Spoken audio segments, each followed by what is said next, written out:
بسم اللہ الرحمن الرحیم۔ مولانا الیاس رحمۃ اللہ علیہ کی محنت جو میوات میں ہوئی اسی بارے میں سلسلے میں آگے کہ میوات کا علاقہ دعوت والی محنت سے الحمدللہ کافی اس میں سدھار آیا۔ جب مولانا 1351 ہجری میں تیسرا حج فرمایا اور حج سے واپسی پر میوات کے دورے کیے جو تبلیغی کام کے لیے انتہائی مفید اور مؤثر ثابت ہوئے۔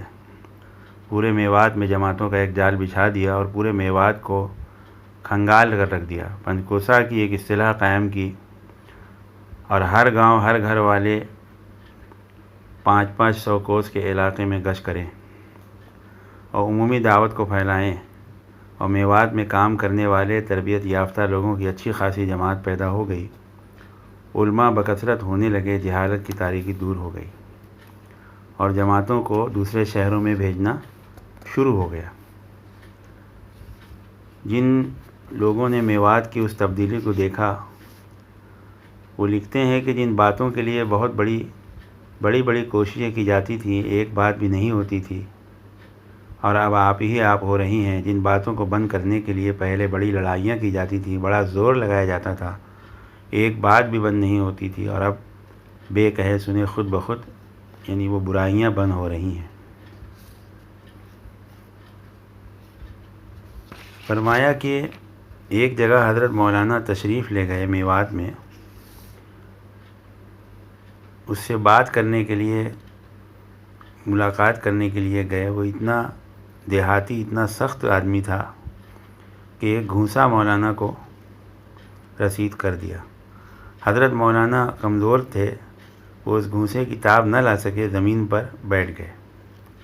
کچھ دیر کے بعد حواس بجا ہوئے تو بڑے اطمینان اور سکون سے اس کے دامن کو پکڑا اور فرمایا کہ اچھا تم اپنا کام کر چکے، اب میری سنو۔ یہ دیکھ کر میواتی شرم سے پانی ہو گیا اور فوراً حضرت مولانا کے قدموں پر گر پڑا۔ بولا مولانا مجھے معاف کر دو۔ فرمایا ایک مرتبہ مولانا کسی گاؤں میں تبلیغی بات کرتے ہوئے ایک شخص کے اوپر محبت سے ہاتھ رکھ دیا۔ وہ اس طرح سے اتنا بگڑ گیا، بولا مولانا دور ہٹ جاؤ، اگر تم نے اب بات کی تو میں لاٹھی مار دوں گا۔ آپ نے فوراً اس کے پاؤں پکڑ لیا اور فرمایا کہ پاؤں کو تو نہیں کہا تھا۔ حضرت مولانا کی اس عدیم المثال خاکساری اور تواضع کو دیکھ کر پتھر دل جیسا رکھنے والا انسان بھی پگھل گیا اور ندامت سے اپنا سر جھکا لیا۔ اس طرح کے بے شمار واقعات ہیں کہ کس طرح حضرت مولانا کے اخلاص، محبت، جفاکشی اور للہیت نے ایسی سرکش اور جبار قوم کو ہدایت کے راستے پر ڈال دیا جس کا اقرار اور احساس ہر میواتی کو ہے۔ حضرت مولانا کے اس احسان کو بار بار ذکر کرتا ہے۔ ایک میواتی نے کسی بزرگ کے اس سوال پر کہ تم نے تبلیغی دورے کس کے لیے کرتے ہو، تو وہ کہنے لگے ہم جہالت میں پڑے ہوئے تھے، نہ ہم کو خدا کی خبر تھی نہ رسول کی۔ اس مولوی کا خدا بھلا کرے، اس نے ہمیں سیدھا راستہ دکھا دیا۔ اب ہم چاہتے ہیں کہ اپنے دوسرے بھائیوں کو بھی یہ نعمت پہنچائیں۔ حضرت مولانا الیاس رحمۃ اللہ علیہ کی زبان میں کس قدر لکنت تھی، یعنی تھوڑا سا بات جو ہے لکنت تھی، یعنی تھوڑا اٹک کے بات فرماتے تھے۔ لکنت، اپنی بات پوری طرح سمجھا نہیں سکتے تھے، مزید برآں مضامین علمی اور تصوف کی اصلاحات سے بھرپور ہوتے تھے۔ مولانا کی جو زبان تھی وہ علمی زبان، یعنی سمجھو اس میں عربی اور فارسی کے بھی الفاظ آئے، اردو بھی بہت مشکل، پوری طرح سمجھا نہیں سکتے تھے، اور یعنی مولانا تو پوری طرح سمجھانے کے لیے بات کرتے تھے، لیکن میوات کے لوگ سمجھ نہیں پاتے تھے پوری بات۔ لیکن مولانا تو پورے طریقے سے جوش سے سمجھاتے تھے۔ میواتی جو ان الفاظ کو سمجھ نہیں پاتے تھے، مگر حضرت مولانا کی بے قرار طبیعت اور مولانا کا بیان کرنے میں پہلو بدل کر اپنی بات کو کہتے، مگر سمجھنے والا کوئی نہ ہوتا۔ حضرت مولانا راتوں کو اللہ کے سامنے روتے دعا کرتے، بے چارگی اور تنہائی کا اظہار کرتے اور ماہی بیتاب کی طرح تڑپتے، آہیں بھرتے، فرماتے میرے اللہ میں کیا کروں، کچھ ہوتا ہی نہیں، آپ کی مثال بالکل اس طرح تھی جس نے کہا کہ سب سے زیادہ واقف لوگ ہوتے ہیں جو ہمہ وقت ساتھ رہنے والے ہوں اور اندرون خانہ سے واقف ہوں، اسے سب سے زیادہ بیوی کو شوہر کے حالات کیفیات سے واقفیت ہوتی ہے۔ پہلی جو میں نے بات کہی اس میں یہ تھا کہ مولانا کی اتنی مشکل بات، ایک مرتبہ مولانا خود جو ہے حضرت مولانا علی ندوی رحمۃ اللہ علیہ نے ہی میواتیوں سے پوچھا تھا کہ آپ لوگ کو اتنے مشکل مضامین سمجھ میں آتے ہیں؟ انہوں نے فرمایا کہ مضامین تو سمجھ میں نہیں آتے، لیکن مولانا کا درد اور غم دیکھ کر ہمیں لگتا ہے کہ مولانا اس کا درد غم میں جان دے دیں گے، اور ہم یہ چاہتے ہیں کہ ہم بھی انشاءاللہ اس کام میں اپنا سب کچھ لگا دیں۔ اب آگے مولانا کی بیوی کے بارے میں ہے، وہ فرماتی ہیں، مولانا کی زوجہ محترمہ نے ایک بار کسی کے پوچھنے پر حضرت مولانا کی بے قراری کو اس طرح بیان کیا کہ جب میری شادی ہوئی اور میں رخصت ہو کر مولانا کے گھر گئی تو میں نے دیکھا کہ مولانا راتوں کو بہت کم سوتے ہیں اور ان کی راتیں بستر پر کروٹ بدلنے میں، آہ بھرنے میں گزرتی ہیں۔ میں نے کہا یہ کیا بات ہے، آپ کو راتوں کو نیند نہیں آتی؟ مولانا نے ایک آہ بھری اور فرمایا کیا بتاؤں، اگر تم کو وہ بات معلوم ہو جائے تو جاگنے والا ایک نہ رہے دو ہو جائیں۔ یعنی امت کا غم، امت کا درد، امت کا گناہ کے ہونے سے مولانا کو بہت زیادہ فکر تھی کہ کیسے پوری امت جہنم سے بچ جائے، اور یہ فرمایا کہ اپنی بیوی کو یہ فرمایا کہ اگر تم کو معلوم ہو جائے، تم کو یہ بات کا احساس اور درد غم ہو جائے تو تم کو بھی نیند نہیں آئے گی۔ اور پھر اپنی ہمت، طاقت اور مال و زر سب کچھ ان میواتیوں پر، ان کے ذریعے اس تبلیغی کام پر لگا دیا، اور ابو بکر صدیق رضی اللہ عنہ والی شان کا مظاہرہ، صدیقی شان کا مظاہرہ کر کے دکھایا کہ اپنے گھر سوائے اللہ کے رسول کے نام کے کچھ نہ چھوڑا۔ حضرت مولانا نے اپنے ایک مکتوب میں میواتی حضرات کو بھی اسی طرح سے تحریر فرمایا، میں اپنی قوت ہمت کو تم میواتیوں پر خرچ کر چکا، میرے پاس بجز اس کے تم لوگوں کی اور قربان کروں اور کوئی پونجی نہیں ہے، میرا ہاتھ بٹاؤ، میرا ساتھ دو اس کام میں۔ مولانا اپنے درد اور غم کے ساتھ میوات کے ہر علاقے میں پھرے، ایک کا دامن تھاما، ایک کی گھر کی کنڈی کھٹکھٹائی، کئی وقت فاقے کیے، گرمی سردی سے بے پرواہ ہو کر گشت کیے۔ جب بھی حضرت مولانا کے حسب خواہش لوگوں نے لبیک نہ کہا تو حضرت مولانا بے قرار ہو گئے، اپنے ان رفقا سے شکوہ کیا جو پہلے سے کام میں لگ چکے تھے، اور ایک بار مکتوب میں تحریر فرمایا، اپنے ایک ساتھی کو فرمایا کہ عیسیٰ تم غور تو کرو، دنیا فانی میں کام کے لیے تو گھر کے سارے افراد ہوں، اور اس کے لیے صرف ایک آدمی کو کہا جائے، اس پر بھی نباہ نہ ہو سکے تو آخرت کو دنیا سے گھٹایا یا نہیں گھٹایا؟ پھر دنیا نے دیکھا کہ میواتی حضرات نے اپنی جان، زندگی قربان کر دیا۔ کہاں ایک گاؤں سے آدمی نکلنا دشوار تھا، پھر کہاں ایک گھر سے ایک ہی وقت میں کئی افراد چلنوں کے لیے باہر نکلنے لگے، اور میواتی جو پنجگسا کے لیے آمادہ نہ ہوتے تھے اب ملک اسی طرح دین کی خاطر پھرنے لگے۔ یعنی یہ میواتی جو بہت زیادہ جانتے نہیں تھے اردو وغیرہ، لیکن اللہ نے ان کو وہ ایمانی طاقت عطا فرمائی کہ کیمبرج یونیورسٹی اور فرمایا آکسفورڈ یونیورسٹی کے اندر اللہ تعالیٰ نے بڑے جاننے والے دنیاوی علم والوں کے سامنے بھی اللہ تعالیٰ نے ان سے بات کرائی اور دین کی بات انہیں وہاں تک پہنچائی۔ دنیاوی کام میں مصروف رہنے والے بہت ہیں، مولانا نے ایک بار فرمایا دنیا میں مصروف رہنے والے بہت ہیں، دین کے فروغ کے لیے گھر بار چھوڑنا اس وقت اللہ نے میواتیوں کو نصیب فرمایا تھا۔ 1356 میں آپ نے آخری حج کیا۔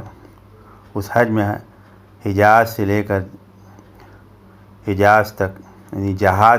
حجاز تک تبلیغی دعوت کا بڑا چرچا ہوا۔ پانی کے جہاز پہ جاتے تھے لوگ، اور خوب دعوت کا کام بھی ہوا، گشت بھی ہوا، اور حج کو سیکھنا سکھانا بھی ہوا، ایمان کی مجلسیں ہوئی۔ اہل عرب نے اس کو خوب سراہا، وہاں بھی خوب اچھا کام ہوا۔ حج سے واپسی پر اس کام میں حضرت مولانا نے اپنی ساری متاع زندگی لگا دی۔ میواتیوں کی جماعتیں مختلف صوبوں شہروں میں بھیجیں۔ دہلی کے تاجروں کو حضرت مولانا سے بہت تعلق ہو گیا۔ ان میں جو معمر اور سن رسیدہ لوگ تھے، یعنی بڑی عمر کے تھے، ان کا تعلق حضرت مولانا کے والد اور بھائی سے پہلے ہی سے تھا، اور بستی نظام الدین میں عام دولت ان بزرگوں سے عقیدت رکھتے تھے۔ گویا حضرت مولانا کے دست بازو بن گئے۔ بستی نظام الدین میں ہر جمعہ کی شب کو اور مہینہ کے آخری چہار شنبہ کو جامع مسجد میں جمع ہوتے، حضرت مولانا کے اثر انگیز روح پرور کلمات سنتے۔ دہلی کی تمام جماعتوں کا امیر حافظ مقبول صاحب کو بنایا گیا تھا۔ اسی کے ساتھ اہل علم حضرات نے، علماء نے بھی بڑی توجہ دی۔ یعنی ایک واقعہ لکھا ہے کہ اس زمانے میں نے کتابوں میں پڑھا اور بزرگوں سے سنا بھی ہے، میں وہ بیچ میں بول رہا ہوں کہ مولانا کو جب یہ معلوم پڑا کہ بہت سے علماء اکرام نے اعتراض کیا ہے کہ یہ کیا کام نکالا ہے، یہ کیا ہے، یہ نئی بدعت، تو مولانا نے سارے علماء اکرام کو خطوط لکھا، ہندوستان کے بڑے علماء کو لکھا، جس میں بڑے بڑے علماء اکرام اور دہلی کے علماء اکرام سب آئے، اور مولانا نے اپنے خادم سے ایک چھری جو ہے تیز کرنے کے لیے کہا، اور وہ چھری جو ہے وہ اپنے یعنی جس ممبر سے، جس کرسی سے جہاں بیٹھ کے بولتے تھے اس کے اندر چھپا دی، بڑی سی چھری تھی۔ اور نظام الدین مرکز میں یعنی شام میں رات میں جب بیان ہوا تو فرمایا جو ہے کواڑ بند کر دو، کواڑ بھی بند کر دیا گیا، اور اتنے درد اور جوش کے ساتھ فرمایا کہ دیکھو میں یہ کام کر رہا ہوں، بہت سے لوگ اعتراض کر رہے ہیں، اگر میں غلط ہوں، یہ میرا کام غلط ہے، میری غلط سوچ ہے، آپ لوگ علماء ہیں، آپ لوگ اگر ساتھ نہیں دیکھو تو کون دے گا، اور اگر یہ کام میں غلط کر رہا ہوں تو آپ لوگ یہ چھری نکالیے، اور چھری نکلوا کر کہا کہ یہ چھری ہے، یہ میرا گلا ہے، میرا گلا کاٹ دو، نہ میں رہوں گا نہ یہ کام میں کروں گا۔ ایسے درد اور سوچ کے ساتھ مولانا نے یہ بات کہی تھی کہ سارے علماء اکرام بھی رونے لگے اور کہا کہ ہم انشاءاللہ آپ کا ساتھ دیں گے۔ اس کے علاوہ ہندوستان کے مختلف عربی مدارس کے علماء اور طلبہ، خصوصاً دارالعلوم ندوۃ العلوم لکھنؤ، مظاہر العلوم، دارالعلوم دیوبند، فضلہ حضرت مولانا کی خدمت میں حاضر ہو کر اپنے مقام پر کام شروع کرنے کا بھی ارادہ کیا، اور یہ بات اس وقت ہوئی جب 58-59 ہجری میں اس تحریک دعوت کے متعلق ملک کے مختلف رسالوں میں مضمون شائع ہوئے، اور مدرسے والوں نے بھی بڑی توجہ دی۔ حضرت مولانا نے مراد آباد ایک جماعت بھیجی، اول تو وہاں کے یعنی تاجروں اور مدرسوں میں بھی کام ہوا۔ اول حضرت مولانا نے ایک جماعت جب مراد آباد بھیجی، 3 روز کام کیا، مگر وہاں کے لوگ مانوس نہ ہوئے اور کوئی ساتھ وغیرہ اتنا نہیں دے پائے، جماعت مایوس لوٹی۔ پھر حضرت مولانا نے پھر جماعت کو واپس بھیجا، پھر لوگ لوٹ آئے، پھر واپس کیے گئے، انہوں نے ٹوٹے ہوئے دل سے دعا کی، پھر کام کیا، مقامی لوگوں نے شرکت کی، اور پھر مراد آباد میں اتنا اچھا کام پھیل گیا کہ ایک بڑا مرکز مراد آباد بن گیا۔ حضرت مولانا کے آخری دنوں میں بکثرت لوگ آنے جانے لگے اور کام میں جڑنے لگے، خصوصاً کئی اشخاص نے مراد آباد کے کام کو اپنے ہاتھوں میں لیا جو علمی لیاقت اور سیاسی سوجھ بوجھ اور تنظیم کار میں ملکہ رکھتے تھے۔ ان کی محنت اور جدوجہد حضرت مولانا سے تعلق اور تقرب نے تبلیغی کام کو بہت آگے بڑھایا، اور کام کو بہتر سے بہتر استعداد اور گناہ صلاحیت والے کارکن اللہ تعالیٰ نے دیے۔ یہی مراد آباد ہے جو برتن بنانے میں مشہور ہے۔ اللہ تعالیٰ نے اسی مراد آباد سے سب سے پہلی بیرون کی جماعت جو ہندوستان سے نکلی، وہ مراد آباد ہی کے لوگوں کی قربانی ہے۔ 1360 ہجری میں قصبہ نوح میں ایک بڑا تبلیغی اجتماع کیا گیا۔ میوات کی سرزمین میں اس سے پہلے اتنا بڑا اجتماع نہیں ہوا تھا۔ شرکا کا جلسہ کا اندازہ 25,000 کیا جاتا ہے۔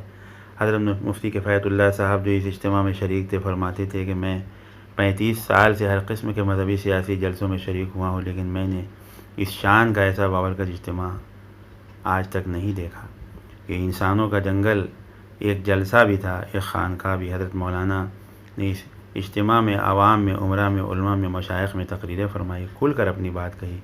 اس اجتماع کے بعد میواتی، دہلی کے تاجر، مدارس کے علماء، کالجوں کے طلباء باہم مل جل کر جماعتیں بنا کر ہندوستان کے مختلف علاقوں میں پھرنے لگے، خصوصاً سہارنپور، خورجہ، علی گڑھ، آگرہ، بلند شہر، میرٹھ، پانی پت، کرنال، روہتک کے دورے بار بار ہوئے۔ ان کے علاوہ کراچی، پشاور بھی جماعتیں گئیں۔ 1360 میں لکھنؤ ایک بڑی جماعت جس میں میواتی اور دہلی کے تجربہ کار لوگ تھے وہ بھی گئی۔ بعد میں حضرت مولانا الیاس رحمۃ اللہ علیہ بھی خود لکھنؤ گئے اور دارالعلوم ندوۃ العلماء کے مہمان خانے میں کئی دن تک قیام کیا۔ شہر کے محلوں میں جماعتیں روزانہ گشت کرتی تھیں، الگ الگ مقامات پر اجتماع بھی ہوتے تھے۔ مولانا کے بیانات بھی ہوئے۔ لکھنؤ کے علماء مشائخ سے ملاقاتیں گفتگو میں ہوئی، جن میں خصوصی طور پر فرنگی محل کے مولانا قطب میاں صاحب اور مولانا عبدالشکور صاحب فاروقی قابل ذکر ہیں۔ ان دنوں میں لکھنؤ کی فضا دعوت تبلیغ کی آواز سے گونج اٹھی اور سوتا ہوا شہر صدائے ایمان یقین سے جاگ اٹھا۔ لکھنؤ کے اثناء قیام میں ایک دن کے لیے رائے بریلی تقیہ شاہ عالم تشریف لے گئے اور واپسی پر کانپور ہوتے ہوئے دہلی تشریف لائے۔ حضرت مولانا ہمیشہ سے کمزور تھے جسمانی طور پر، اور دین کی تڑپ اور کام کی بے چینی اور مسلسل بے قراری نے اندر اندر گھلا دیا تھا۔ آخر کار مرض نے آ گھیرا، پیچش کی شکایت ہو گئی، کمزوری بڑھ گئی۔ حضرت مولانا لاغر اور کمزور ہو گئے، لیکن مرض کے ساتھ ساتھ بے قراری بڑھتی گئی۔ 2 آدمیوں کے سہارے جماعت میں شرکت فرماتے، کبھی کبھی بے ہوشی ہو جاتی تھی اور دورہ پڑنے لگتا تھا۔ نماز کی جماعت میں بھی شریک ہوتے، لیکن کبھی کبھی بے ہوشی ہوتی تھی۔ جب بھی ہوش آتا تو دین کی وہی بے قراری سامنے آ جاتی، بار بار 2 گھنٹے کی بے ہوشی بھی ہو جاتی۔ یکایک آنکھیں کھلیں تو زبان پر یہ کلمے جاری ہو گئے، الحق یعلو الحق یعلو ولا یعلی۔ پھر ایک وجد کی کیفیت طاری ہو گئی، پھر 3 مرتبہ فرمایا، کان حقا علینا نصر المؤمنین، اے ایمان والوں کی مدد کرنا ہمارے ذمہ حق ہے۔ پھر کچھ دیر کے بعد فرمایا، کاش علماء اس کام کو سنبھال لیتے۔ ایک عجیب بات اللہ کے تعلق کی میں نے ایک اور جگہ پڑھی کہ مولانا مشورے والوں سے کہتے ہیں کہ تم لوگ جو ہے مشورہ کر کے بتاؤ کہ میری عمر کتنی ہو، میں اللہ تعالیٰ سے دعا کروں گا، اللہ تعالیٰ میری عمر اتنی کر دے گا۔ لیکن مشورے والے جو قریب کے لوگ تھے وہ بیٹھتے، وہ کچھ طے نہ کر پاتے۔ کسی نے کہا کہ زیادہ عمر بتائی تو مولانا نے فرمایا کہ 63 سال اللہ کے نبی صلی اللہ علیہ وسلم کی تھی، لہٰذا میں اس سے آگے نہیں بڑھنا، اس سے آگے بڑھنا ادب نہیں ہے، یا ایسے ہی کچھ جملہ آپ نے فرمایا تھا۔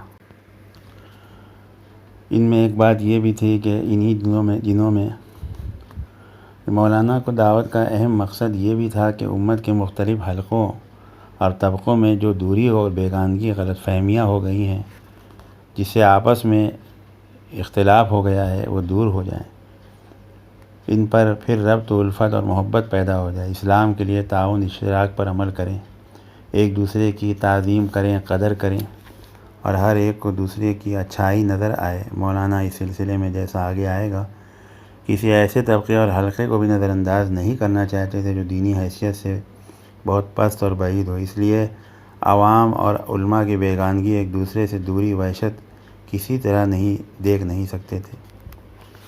یعنی کہ میں ایک واقعہ بتاتا ہوں، میں نے کہیں پڑھا اور سنا بھی کہ مولانا ایک بار ایک علاقے میں جا رہے تھے اپنے ساتھیوں کے ساتھ، تو وہاں پہ ایک فلم کے تھیٹر، پکچر کا ہال رہتا ہے نا، فلم رہتی ہے، تو فلم کے جو ہے وہاں پہ وہ لمبی سی لائن لگے گی ٹکٹ وغیرہ کے لیے۔ تو مولانا سے خادموں نے کہا کہ حضرت، ہر مسلمان کو کتنا ہی گنہگار کیوں نہ ہو، آپ فرماتے ہیں کہ اس کی قدر کرنی چاہیے، وہ ایمان والا ہے، نہ جانے وہ کب توبہ کر لے، کب ایمان لے آئے۔ لیکن یہ لوگ تو ابھی فلم کے تھیٹر کی لائن میں لگے ہوئے ہیں، ان کے بارے میں آپ کیا فرماتے ہیں؟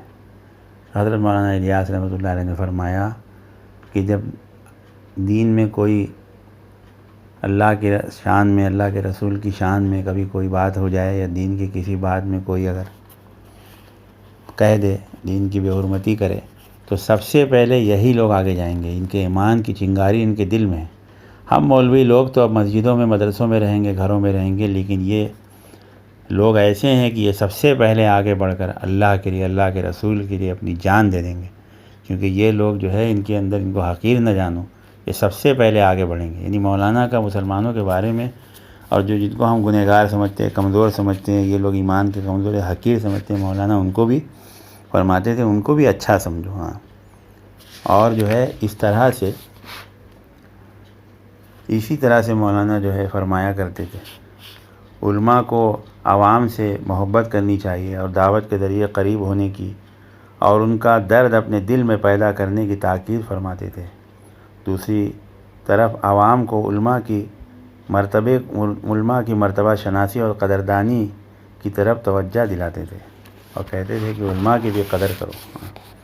بدقسمتی سے شہروں میں سیاسی تحریکات اور مقامی اختلاف کی وجہ سے عوام اور علماء کی طرف سے ایک بیزاری پیدا ہونے لگی تھی، اور بغیر کسی اصلاح کے عام عاملین دین علماء کے خلاف عام جذبہ پیدا ہو گیا تھا۔ مولانا کی کوشش اور حکمت عملی سے کم اس دعوت کے حلقے اثر میں یہ بات پیدا ہو گئی کہ سیاسی اختلاف عوام دین کے لیے گوارا کرنے لگے۔ سیاسی مسلک اختلاف کے باوجود علماء حق کی تعظیم، قدر و اعتراف کی گنجائش نکل آئی، اور بڑے بڑے تاجر جو علماء سے برسوں سے وحشت کرتے تھے، دور رہتے تھے، علماء کی خدمت میں مؤدبانہ حاضر ہونے لگے اور اپنی تبلیغی جلسوں تقریروں میں ادب احترام کے ساتھ لے جانے لگے۔ مرد وفات کی ابتدا میں مولانا کی اس کی بڑی وجہ توجہ تھی، اس میں خاطر خواہ کامیابی ہوئی۔ خیالات کے تھوڑے تھوڑے سے اختلاف، عرصے سے ایک دوسرے سے دور رہنے کی وجہ سے مختلف جماعتوں میں جو وحشت اور دوری پیدا ہو گئی ہے، ہر جماعت اپنے دین کی حفاظت اسی میں سمجھتی ہے اور دوسرے کے سائے سے بھی بھاگتی ہے، لہذا ایک دوسرے کے محاسن کی بالکل خبر نہیں کہ ان کے اندر کیا اچھائی ہے، اسے نفع اٹھانے کے راستے بھی بند ہو۔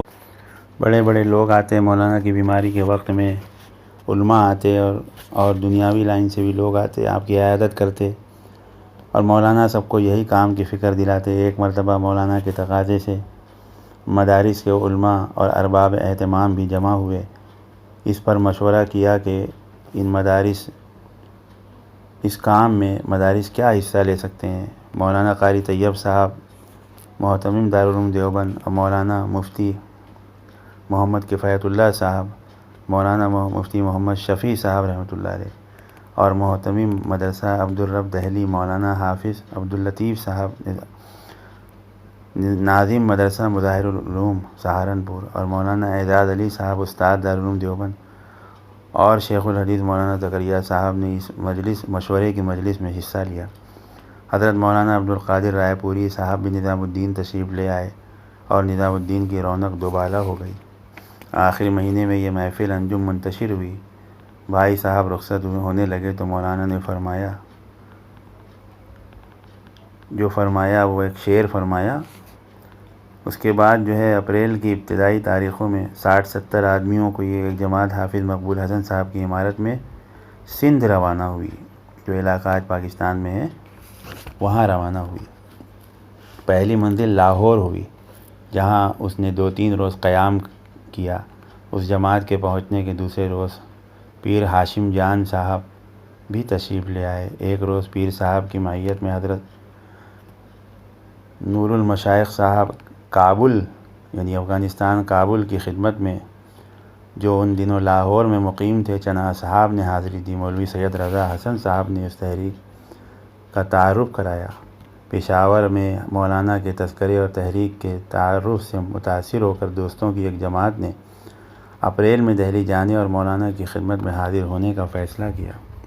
مولانا کی خدمت میں لکھا گیا، اس خط میں عرض کیا گیا کہ آپ کی زندگی، صحت، سلامت کی ملکیت مسلمانوں کی ایک دولت ہے، آپ اس کے بقا کے لیے خود بھی اللہ تعالیٰ سے دعا کریں۔ مولانا کی طرف سے اس کا جواب بھی دیا گیا۔ خط میں یہ مضمون تھا: اپریل میں جماعتوں کا آنا مبارک ہو، مگر مناسب یہ معلوم ہوتا ہے کہ قبل ازیں وہ جماعتیں یہاں تشریف لائیں، پہلے اگر جناب کی زیر نگرانی اصول کی پابندی کرتے ہوئے وہیں پر کچھ دن کام کریں، اس طریق سے کچھ کام سے مناسبت بھی پیدا کر لیں، پھر اپریل میں یہاں آنا بہت زیادہ مفید ہوگا۔ لہذا وقت مقرر سے پہلے اس جماعت سے آپ نگرانی میں وہاں کام لیں۔ میں اپنی تندرستی کے لیے دعاگو ہوں، مگر بدی شرط کہ میں اپنے اوقات کے نظام الاوقات سے گزار سکوں، میرے اوقات کا کوئی حصہ لایانی میں صرف نہ ہو، جیسا کہ میری موجودہ حالت ہے۔ اب جو چیز میرے بغیر نہ ہو سکے، اس میں دخیل نہ بنوں اور سب کام کا انصرام جماعت کرے، یہ سبق میں نے اپنی بیماری کے زمانے میں حاصل کیا۔ 14 مارچ 1944۔ 8 اپریل کو متعدد تبلیغی گشتوں اور عملی کام شروع کر دیے جماعت نے۔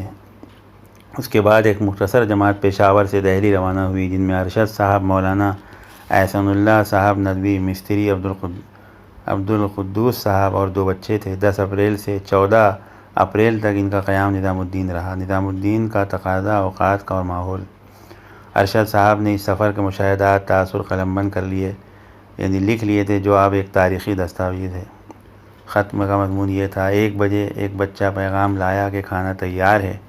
مسجد کے ایک حصے میں کونے میں مولانا کا حجرہ ہے، وہاں داخل ہوئے۔ وہاں کھانا کھانا رکھا گیا تھا چارپائی پر۔ حضرت مولانا الیاس رحمۃ اللہ علیہ لحاف اوڑھے تکیوں کے سہارے بیٹھے تھے۔ ان کے سامنے ان کا پرہیزی کھانا رکھا تھا، چہرے سے نور صاف نظر آ رہا تھا۔ جسم تھا کہ بس ہڈیوں کا پنجرا کہ چارپائی کے پاس زمین پر ان کے معالج حکیم بھی بیٹھے ہوئے تھے۔ ہم سب افراد سلام کر کے کھانے پر بیٹھ گئے۔ کوئی 20-30 اشخاص ہوں گے۔ کھانے کے دوران میں نے حضرت سے میں نے کہا حکیم صاحب ہم لوگوں سے کہا مولانا نے کہ حکیم صاحب میں تو آپ کے پرہیز کے مطابق عمل کرنا شرعی فرض سمجھتا ہوں، کیا یہ کم ہے کہ میں نماز میں قیام کے ثواب سے محروم رہوں؟ نمبر 2، یہ بات لکھی ہے کہ بھائیوں، خداوند کریم کا اپنے بندوں سے خاص لگاؤ ہوتا ہے، یہاں تک کہ کافروں کے ساتھ بھی یہ لگاؤ موجود ہے۔ لگاؤ یہی تو ہے جس نے حضرت یونس علیہ السلام کے حق میں قرآن حکیم میں یہ کلمات کہلوائے کہ فَالْتَقَمَهُ الْحُوتُ وَهُوَ مُلِيمٌ، بہت باریک لکھا ہوا ہے۔ ملیم کے لفظ پر حضرت نے زور دیا۔ جب کافروں تک سے خدا کو اتنا لگاؤ ہے تو مومنین سے کیا کم ہوگا؟ بھائیوں، مومنین کی خدمت ابدیت کا اصل مقام کیا ہے؟ ابدیت کیا ہے؟ مومنین کے لیے ذلیل ہونے کی عزت حاصل کرنا، یہی ہماری تحریک کا اولین اصول ہے، اور یہ ایک ایسا اصول ہے کہ کوئی اجتہادی علماء اکرام، تقلیدی عام الناس یا جو لوگ ہر کام دولت یا دنیا کے حصول کے لیے کرتے ہیں اس کی تردید نہیں کر سکتا۔ یعنی اللہ کے دین کے لیے لوگوں کے پاس جانا، یعنی مولانا جب کمزور لوگوں کے پاس جاتے تھے اور غریبوں کے پاس جاتے تھے تو بعض علماء کرام کہتے تھے کہ مولانا آپ نے علم کو ذلیل کر دیا، اپنے مضامین میں کہتے یا لکھتے۔ تو مولانا نے کہا نہیں، بلکہ اللہ تعالیٰ کے لیے، امت کے لیے اور مسلمانوں کے لیے اور لوگوں کو اصلاح کے لیے، ان کو سمجھانے کے لیے اپنے مقام سے نیچے اتر آنا، یہ تو نبیوں والی محنت ہے۔ مولانا کی بات کا مفہوم و خلاصہ مولانا کو 2 لوگ لکڑی کے سہارے آئے، ممبر پر بٹھایا۔ اب مولانا نے فرمایا بھائیوں، ہم رسول کریم صلی اللہ علیہ وسلم کے راستے سے بھٹکے نہیں بلکہ بہت زیادہ بھٹک گئے ہیں۔ کبھی حکومت یا اور کسی قسم کا سیاسی اقتدار مسلمانوں کا مقصد نہیں ہو سکتا۔ رسول کریم صلی اللہ علیہ وسلم کے راستے پر چلتے ہوئے اگر حکومت مل جائے تو اس سے ہمیں ہٹنا نہیں ہے، لیکن یہ ہمارا مقصد ہرگز نہیں، بس اس راہ میں ہمیں سب کچھ جان لٹانا ہے۔ دوسری بات یہ ہے کہ یاد رکھو کہ مسلمانوں کی برائیوں کا انسداد ان کی برائیوں کی برائی بیان کرنے سے نہیں ہو سکتا، بلکہ چاہیے کہ جو ایک آدھ بھی اچھائی موجود ہو اس کی تکثیر کی جائے، برائیاں خود بخود دور ہو جائیں گی۔ اس کے بعد نماز کھڑی ہو گئی۔ حضرت کو 2 آدمیوں نے پکڑ کر کھڑا کیا۔ حیرت ہے کہ جو شخص بغیر 2 آدمیوں کی امداد اپنی جگہ سے ہل نہیں سکتا، وہی شخص نماز کی 4 رکعتوں میں قیام، رکوع، سجدہ، جلسہ اطمینان اور چستی سے کیسے کرتے ہیں۔ نماز کے بعد حضرت نے ہمیں مخاطب کر کے کہا دیکھو، تم لوگ مسند نشینی کے لیے نہیں آئے، اپنا وقت بیکار نہ ہونے دو، ہمیشہ ذکر و تعلیم میں مصروف رہو۔ تم لوگ بہت ہی کم وقت کے لیے آئے ہو، یہ وقت تو کچھ نہیں۔ پھر نہایت لجاجت سے فرمایا بھائی، دوسری دفعہ ایک کثیر جماعت لے کر آنا، کافی عرصے قیام کرنا۔ پھر حضرت نے ایک مرتبہ فرمایا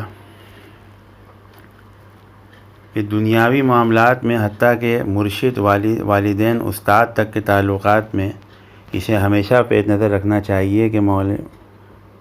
چاہیے۔ مولانا احسان اللہ صاحب سے مخاطب ہو کر فرمانے لگے سمجھے مولوی جی، یہ کام قرون اول کا ہیرا ہے، اس کے لیے اپنی جانیں قربان کرو، اپنا سب کچھ مٹاؤ، اس لیے کہ جتنا زیادہ قربان کرو گے اتنا زیادہ پاؤ گے۔ وہ ایک آیت فرما رہے تھے مولانا احسان اللہ صاحب سے، لا طاعت لمخلوق فی معصیۃ الخالق، اس پر روشنی ڈال رہے تھے کہ اللہ تعالیٰ جو خالق ہے اس کی اطاعت میں مخلوق کی اطاعت نہیں ہے، اللہ کی اطاعت کرنی ہے۔ یہ سب کچھ تم سن رہے ہو، لطف اٹھا رہے ہو، یہ یوں ہے جیسے کوئی دوسرے کے باغوں کے میوے کو دیکھ کر خوش ہوتا ہے۔ مزے کی بات تو یہ ہے کہ اپنے باغ کا پھل پیدا کرو، یہ چیزیں بغیر محنت اور قربانی کے حاصل نہیں ہوں گی۔ عصر کے وقت بہت زور کی بارش ہونے لگی۔ آج تبلیغ کا ارادہ ملتوی تھا۔ عصر کے وقت جب حضرت باہر نکلے تو ناراضگی کا اظہار فرمایا کہ آج جماعت کیوں گشت کے لیے نہیں گئی۔ آپ نے میواتیوں کی قربانی ایمان کا تذکرہ فرمایا اور کہا یہ لوگ تمہارے محسن ہیں، ان لوگوں نے تمہیں صحیح راستہ بتایا۔ پھر ایک غریب میواتی کو بلا کر اپنے پاس بٹھایا اور کہا جب پہل میں نے اس سے کہا کہ جاؤ تبلیغ کرو تو یہ مجھ سے کہنے لگا تبلیغ کیا ہوتی ہے، یعنی دیہاتی زبان میں وہ کہا تبلیغ کیا ہوتی ہے۔ میں نے کہا تم لوگوں کو کلمہ سکھاؤ۔ اس نے کہا کلمہ تو حضرت مجھے خود نہیں آتا۔ میں نے کہا جاؤ تم لوگوں سے یہ کہو کہ دیکھو میری اتنی عمر ہو گئی ہے ورنہ نہ سیکھنے کی وجہ سے اب تک کلمہ نہیں آتا۔ بھائیو تم کسی کے پاس جا کر کلمہ ضرور سیکھو۔ مولانا کی تقریر کے اثر سے سخت بارش میں نماز عصر کے بعد جماعت روانہ ہوئی گشت کے لیے۔ خدا کی شان دیکھیے کہ روانہ ہوتے ہی بارش رک گئی اور موسم نہایت خوشگوار ہو گیا۔ آدھا میل پر ایک گاؤں میں مولانا کے وصف کی قیادت تبلیغ ہوتی رہی۔ نماز مغرب پڑھ کر واپسی ہوئی، یعنی کہیں سفر کا واقعہ ہے۔ یہ جماعت کی رات دہلی کے بڑے بڑے لوگ مولانا کی زیارت کو آتے۔ آج جو بارش کے باوجود خوب رونق ہے وہ مبارک صورتیں دیکھنے میں آتی ہیں۔ تہجد کے وقت اکثر کو ذکر و تحلیل میں مصروف پایا۔ نماز فجر یعنی ذکر کر رہے ہیں تو کوئی تہجد پڑھ رہا ہے، کوئی رو رہا ہے، ایسا ماحول رہتا تھا۔ اللہ معاف کرے آج جماعت میں ہم لوگ نکلتے ہیں اور اب بہت کم ہو گیا یہ۔ فجر حضرت مولانا کے حکم سے ہمارے رفیق مولانا احسن اللہ نے پڑھائی۔ چائے کے وقت 50-60 کا مجمع تھا۔ حضرت نے ارشاد فرمایا نماز میں قرآن شریف کی چھوٹی سی سورہ فاتحہ کا جتنا ثواب ہے نماز کے بعد تمام قرآن شریف ختم کرنے کا اتنا ثواب نہیں۔ پھر جو جماعت لوگوں میں نماز کی تلقین کرے اس کے اجر کا اندازہ کون کر سکتا ہے۔ ہر کام اپنے محل موقع پر خاصیت رکھتا ہے۔ اس طرح دین کو پھیلانے کی کوشش کا بھی ثواب ہے، ذکر کا بھی ثواب ہے۔ گھر میں جا کر بیٹھ کر یا خانقاہ میں ذکر کرنے سے کہیں زیادہ ہے۔ بس دوستوں ذکر کرو۔ اسی اپریل کے مہینے میں جس روز آپ پر شدید دورہ پڑا 2 گھنٹے سے زیادہ آپ پر بے ہوشی طاری رہی۔ ایک بار فرمایا کاش علماء اس کام کو سنبھال لیتے پھر ہم چلے جاتے۔ جب تماشا تھا اس علالت میں حضرت کی قوت صحت جوں گرتی تھی، حیا دین کی تڑپ اعلاء کلمت اللہ کا جذبہ روز روز اسی قدر بڑھتا جاتا تھا اور ذوق اور نقاہت کے لحاظ سے حضرت کی مہینوں وہی حالت رہی جس حالت میں اچھوں کے سوائے خاموش پڑے رہنے کے اور کچھ نہیں سوچتا، مگر حضرت بار بار یہی فرماتے دین کا فکر ہوتا۔ مولانا کا آخری وقت قریب آ گیا۔ مولانا کو اس کا اچھی طرح احساس تھا کہ خطرہ قریب ہے اور مقرر وقت ٹل نہیں سکتا۔ جو مواقع پر کسی دینی مصلحت یا کام کی سرگرمی بڑھانے کے لیے اس کا اظہار بھی فرما دیا کرتے تھے۔ مولانا ظفر احمد صاحب ملنے آئے تو فرمایا کہ تم نے مجھے وقت دینے کا وعدہ کیا تھا، ابھی تک اپنا وعدہ وفا نہیں کیا۔ مولانا نے کہا آج کل تو گرمی بہت ہے، انشاءاللہ رمضان کی چھٹیوں میں آؤں گا اور کچھ وقت نکالوں گا، کچھ وقت دوں گا۔ مولانا الیاس رحمۃ اللہ علیہ نے فرمایا تم رمضان کہتے ہو، مجھے شعبان تک پہنچنے کی بھی امید نہیں ہے۔ مولانا ظفر احمد صاحب نے قیام کر لیا اور جانے کا ارادہ ملتوی کر لیا۔ چودھری نواز خان سے فرمایا بھائی تم یہیں پڑھے رہو، 20 دن کا حساب کتاب ہے، ادھر یا ادھر ہو جائے گا۔ اور اللہ کی شان ایسا ہوا کہ 20 ہی دن بعد مولانا الیاس رحمۃ اللہ علیہ کا انتقال ہو گیا۔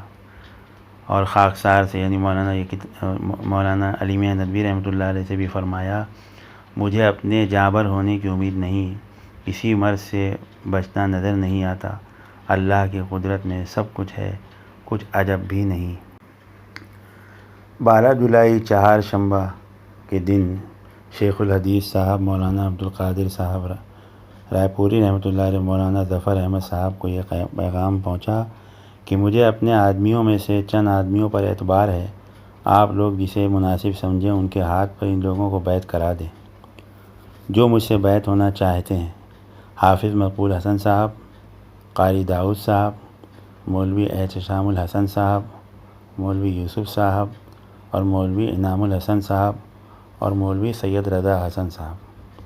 ان حضرات نے دوبارہ مشورہ کر کے مولانا کی خدمت میں عرض کیا کہ مولوی یوسف صاحب ماشاء اللہ ہر طرح اہل ہیں، حضرت شاہ ولی اللہ صاحب رحمۃ اللہ علیہ نے خلافت کے لیے قول الجمیل میں اپنی کتاب میں جو شرائط لکھے ہیں وہ سب الحمدللہ ان میں پائے جاتے ہیں، اور عالم ہیں اور علوم دینیا سے اشتغال رکھتے ہیں۔ فرمایا اگر تم نے یہی فیصلہ کیا ہے تو اللہ تعالیٰ اسی میں خیر و برکت فرمائے گا، مجھے منظور ہے۔ یہ بھی فرمایا کہ پہلے مجھے بڑا کھٹکا تھا اور وہ اطمینانی تھی، اب مجھے بہت اطمینان ہو گیا، امید ہے کہ انشاءاللہ میرے بعد کام چلے گا۔